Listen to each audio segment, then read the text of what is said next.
নরেন্দ্র মোদী ভারতের মসনদে থাকা দীর্ঘদিন ধরে থাকা শাসকের নাম। যে ট্রাম্পের সাথে মোদীর ভালো সম্পর্ক দাবি করা হতো, সেই ট্রাম্পের শপথ অনুষ্ঠানে আমন্ত্রণই পাননি ভারতেরই প্রধানমন্ত্রী।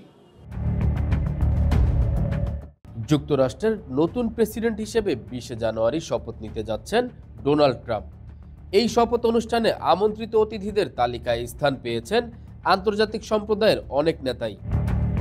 আন্তর্জাতিক গণমাধ্যমগুলো বলছে, মার্কিন প্রেসিডেন্টের অভিষেক অনুষ্ঠানে সৌজন্যমূলকভাবে বিদেশি কূটনীতিকদের অংশগ্রহণ থাকে। সাধারণত বিভিন্ন দেশের রাষ্ট্র ও সরকার প্রধানদের আমন্ত্রণ জানানো হয় না। ট্রাম্প অবশ্য প্রচলিত রীতিনীতির ধার ধারেন না। তিনি তার শপথ অনুষ্ঠানে অনেক বিদেশি নেতাকেই আমন্ত্রণ জানিয়েছেন। তালিকায় ইউরোপের মধ্যপন্থীদের বাদ দিয়ে অনেক কঠোর ডানপন্থী ও জাতীয়তাবাদী রাজনীতিবিদদের আমন্ত্রণ জানাতে দেখা গেছে। তবে শপথ অনুষ্ঠানে চীনের প্রেসিডেন্ট হি জিনপিং আমন্ত্রণ পেলেও ভারতের প্রধানমন্ত্রী নরেন্দ্র মোদীর নাম নেই।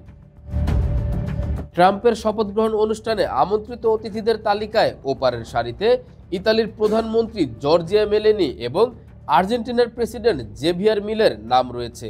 এর মধ্যে মিলি 1 মাস আগেই নিশ্চিত করেছেন তিনি অনুষ্ঠানে উপস্থিত থাকবেন। চলতি মাসের শুরুর দিকে মেলোনি ফ্লোরিডায় ট্রাম্পের মার-এ-লাগো রিসোর্টে যান। ট্রাম্প তাকে তখন এক দুর্দান্ত নারী হিসেবে অবহিত করেন। শপথ অনুষ্ঠানেও তাকে আমন্ত্রণ জানানো হয়েছে।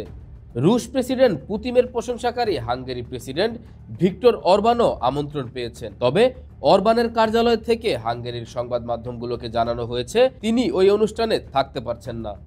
চীনের প্রেসিডেন্ট শি জিনপিংকে গত মাসেই শপথ অনুষ্ঠানে আমন্ত্রণ জানিয়েছেন ট্রাম্প। ভারতের পররাষ্ট্রমন্ত্রী সুব্রমণিয়াম জয়শঙ্কর বলেছেন তিনি অনুষ্ঠানে উপস্থিত থাকবেন। তবে ট্রাম্পকে বন্ধু সম্বোধনকারী ভারতের প্রধানমন্ত্রী নরেন্দ্র মোদী অনুষ্ঠান আমন্ত্রণ পাননি।